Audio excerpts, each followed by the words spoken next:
Something just happened to Harry and Meghan that isn't rumor, isn't speculation, isn't royal sources say. It's paperwork. Federal paperwork. And when the IRS gets involved with a charity, especially one that funds your entire lifestyle, the game changes overnight. January 2026. Not a headline splash. Not a palace statement. Just a quiet, devastating move. Assets frozen. Accounts locked. Access gone. No transfers. No withdrawals. No quiet reshuffling behind the scenes. According to whispers circulating in the Sussex Circle right now, the word being passed is clean up. Wipe records. Erase trails. Hope nothing gets found. Because when your money stops moving, you don't explain. You panic. Then you run. And that's exactly what we're seeing. Let's be crystal clear. Americans know this instinctively. You do not play games with the IRS. They don't care about your title, your trauma story, your Netflix deal, your father being a king. The IRS cares about numbers, dates, signatures, and whether the math adds up. Sources say the IRS opened a formal investigation into Archewell Foundation last week, triggered by mounting public pressure, unanswered questions, and mounting red flags in the public filings. When the IRS audits a charity, they don't just glance at spreadsheets. They dig deep. Who really benefited? Are charity expenses circling back as personal perks? Are payments to founders, staff, PR teams, security, travel looking more like lifestyle funding than charitable work? Are grants to good causes masking operational costs that keep the Sussex brand alive? And the allegations hitting hardest? Serious suspicion that money classified as charitable expenses may have flowed back to Harry and Meghan themselves or entities close to them. If that's true, that's not bad optics. That's fraud. And fraud is why the next step is so brutal. Asset freeze. When a charity's assets get frozen, it's game over for normal operations. No paying staff. No funding security. No covering legal bills. No PR retainers. No lifestyle overhead. Everything Harry and Meghan built since Megxit allegedly runs through Archewell, the financial spine of the whole Sussex operation. Staff salaries, image maintenance, travel, legal fights, even security arrangements. Suddenly gone. This explains the urgency we're seeing now. This explains why they're not flooding the zone with facts, documents, or fresh 990 filings. Because when the money freezes, you're exposed. And when you're exposed financially, you don't fight the system head-on. You look for a system that won't fight back. Which brings us straight to the move everyone's watching: security. Suddenly, again, security is the headline. Harry reviving legal battles over UK protection.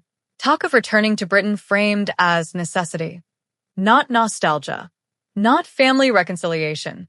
Jurisdiction. Because here's the cold reality people keep pretending isn't there. In the United States, IP status, or former royal status, doesn't shield you from federal investigations, doesn't block IRS audits, doesn't stop asset freezes. But in the UK, different rules, different precedents. Look at Prince Andrew. Serious allegations. Global outrage. Yet British authorities? Stalled. No meaningful police action. No criminal accountability. Institutions closed ranks. Harry knows this history. He knows that once inside the UK bubble, investigations slow. Probes get buried. Protection kicks in. So when the IRS starts circling Archewell in America, when charity funds allegedly freeze, when access to millions disappears, the UK doesn't look like home. It looks like cover. This isn't emotional. It's tactical. Archewell isn't just a feel-good charity. It's the pipeline. As a public charity, it's legally required to hand over tax returns, Form 990, to anyone who formally requests them. Multiple people did. U.S. authorities asked for 2023 and 2024 filings. Those documents? Never provided. More damning, the IRS hasn't published them on its public database. That only happens for one reason. They weren't approved. No approval equals questions unanswered. Expenses didn't line up. Someone didn't like what they saw. And when a charity can't get filings approved, The conversation stops being PR problem and becomes federal. Now layer on Invictus Games Foundation questions. Millions raised. Millions moved. Millions now under scrutiny. Why did Birmingham get £26 million while the city was financially collapsing? Why are veterans still underfunded while huge sums flowed through connected entities? Why is Invictus suddenly in the spotlight at the same moment as Archewell? These aren't wild conspiracies. They're budgetary red flags. When donors, governments, and the public start asking, where did the money go? Silence becomes dangerous. Because now it's not just about Harry and Meghan. It's about everyone in the pipeline. Institutions stop protecting individuals. They protect themselves. And when charity assets freeze, the entire Sussex operation, allegedly built on that access, collapses.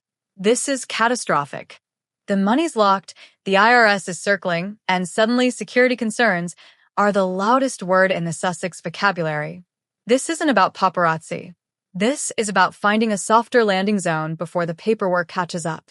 When Archewell's assets allegedly froze, no transfers, no payroll, no quiet legal slush fund, everything changed overnight. Staff, who once got paid through charity channels, suddenly waiting on delayed checks. PR retainers? Paused. Security teams? Questioned invoices. Even the glossy lifestyle overhead, travel, wardrobe, image consultants starts bleeding red when the main artery is clamped. You don't fix that with a Netflix special or an interview. You look for escape velocity. Enter the sudden, very public revival of security. Watch the language shift carefully. Harry's legal team dusts off old UK protection battles. Security is non-negotiable becomes the new talking point. Returning to Britain is reframed not as reconciliation, but as necessity. The children deserve safety. Suddenly everywhere. This has nothing to do with tabloid photographers in Montecito. Those threats haven't changed in years. This is about jurisdiction. Because in the United States, former royal status buys zero insulation from federal agencies. The IRS doesn't bow to titles, doesn't pause for Oprah-level trauma narratives, doesn't care about your podcast metrics. They care about Form 990s, expense classifications, and whether charitable purpose actually matches the receipts. But in the UK, the rules bend differently. Look no further than the clearest modern precedent, Prince Andrew. Multiple serious allegations, global scrutiny, civil settlements. Yet inside Britain, no criminal charges, no meaningful police investigation, no accountability while royal-adjacent protection held. Institutions closed ranks. Probe stalled. The system protected its own. Harry knows this playbook intimately. He grew up watching it. He knows that once you're back inside the UK royal-adjacent bubble, even as an estranged ex-royal, investigations slow to a crawl. Questions get deferred. Jurisdiction becomes a shield. So when Archewell starts bleeding money in America, when IRS scrutiny turns from routine request to active investigation, when frozen accounts mean the Sussex operation can't even pay next month's bills, the UK stops looking like exile. It looks like safe harbor. This isn't homesickness. It's tactical relocation. Now, let's connect the mindset dots, because this didn't start last week. Meghan has already been accused in open court of submitting false sworn statements, not misremembering, not poor recollection, blatantly inaccurate declarations under oath. The court record reflects it. The judge noted it. And yet, no charges, no perjury consequences, no accountability. When someone learns they can lie under oath in a high-profile case and walk away untouched, it rewires behavior. It builds confidence that rules are flexible. It creates entitlement. The system bends for me. Combine that mindset with control over a public charity with minimal real-time oversight ability to classify personal adjacent expenses as program costs, a powerful brand narrative that discourages scrutiny, and the belief that titles plus fame equals permanent protection. You don't get transparency. You get overreach.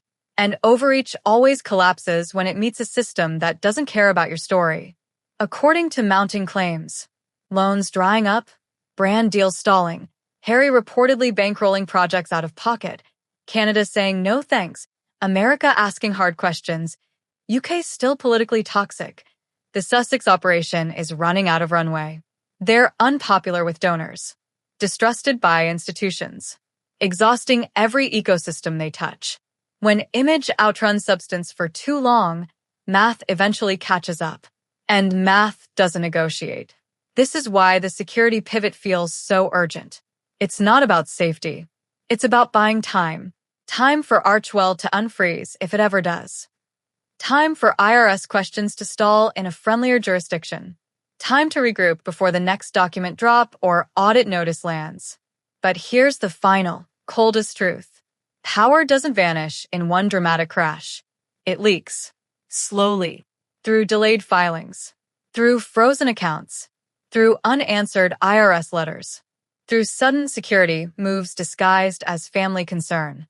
If the allegations hold, if Archewell's filings really weren't approved, if expenses really cross lines, if assets really are frozen, this isn't just another PR headache. It's a countdown.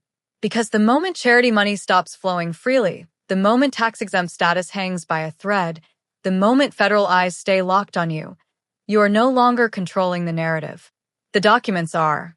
And documents don't care about victimhood arcs. They don't care about curated Instagram grids. They don't care about trauma storytelling. They care about numbers that match dates, that align signatures, that are real transfers, that are legitimate. This chapter isn't over because the money hasn't run out completely yet. But when it does, when the last quiet wire fails, the silence will scream louder than any interview ever could. And right now, with frozen accounts, revived UK security pleas, and zero fresh Archewell filings in sight, the clock is ticking louder every day. This isn't the end of the Sussex story.